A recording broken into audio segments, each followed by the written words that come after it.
There are lots of different petticoats and underskirts that you can wear with a wedding dress, and you would understandably be confused about which one was right for your dress. So in this video, we're going to look at all of the different variety of petticoats that you can buy on the market, and also look at how you can make one yourself if you fancy having a go. So petticoats come in different shapes and sizes. You can get full A-line ones, you can get fishtail ones, you can get short, ribbon-edged, or great big Disney ones, and they do two main things to your wedding dress. The first thing a petticoat will do is to push the fabric of the dress into the shape that you want. The second thing that it will do is to hold it there when you walk. Without a petticoat or an underskirt, neither of those things can happen, however full your wedding dress is. If you want a really full, dramatic, impactful, Disney princess sort of volume to your skirt, you're going to need a multi-layer petticoat. But beware, if you try and put a petticoat under your dress that is too full for the circumference of the hem, you end up looking like your dress has been stuffed. Whoa! And nobody wants that on their wedding day. So I'm going to show you a series of different shaped petticoats. We'll look at the skirt, we'll look at the petticoat, and we'll look at what the petticoat does to the skirt. So by the end of this video, you'll be well informed to choose exactly the right petticoat for you. If you have a full A-line dress like this, then if you don't wear a petticoat or underskirt, it may look like this, especially when you walk. To avoid this, this is the sort of underskirt you need. Several layers and maybe a hoop. Then your beautiful dress will look like this when you stand, when you walk, or even when you dance.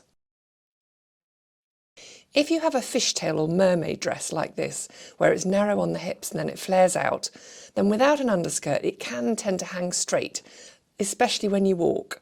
To avoid this, you need a fishtail petticoat, where it has the netting just at the bottom. Then your dress will look like this when you stand, when you walk, and when you dance. If you have a short full dress like this, where it's a tea dance or 1950s knee-length shape, then if you don't wear a petticoat or underskirt, it may hang straight like this. So to avoid this, this is the kind of underskirt you need, possibly with several layers, and it might be ribbon-edged. Then your beautiful dress will look like this for the whole day. Remember this A-line skirt with the correct petticoat? Well, maybe you've got this kind of skirt, but you want more impact. If so, you need a multi-layered tiered petticoat. This is the same skirt, just with a different underskirt. The underskirt is made up of lots of layers of netting, and it also has hoops which help hold the netting in place. Your dress may already have some netting in it, but if you want more, then try adding a dramatic petticoat.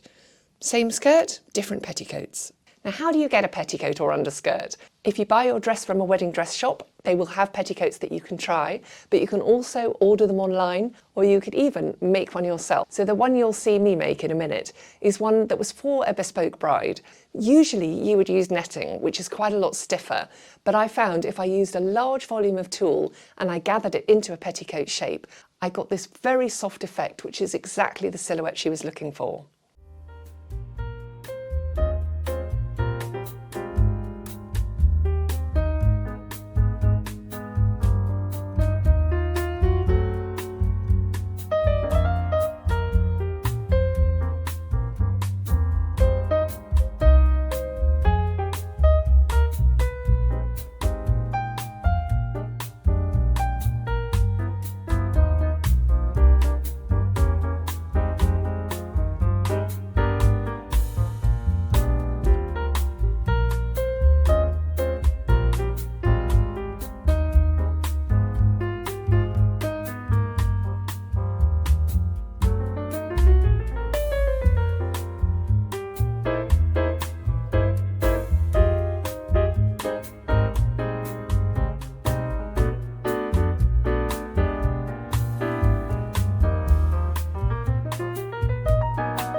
do give me a thumbs up if you enjoyed this video, and please leave a comment if you have any questions about the underskirt that you should be wearing with your wedding dress. I hope you enjoyed this video, and I'll see you next time.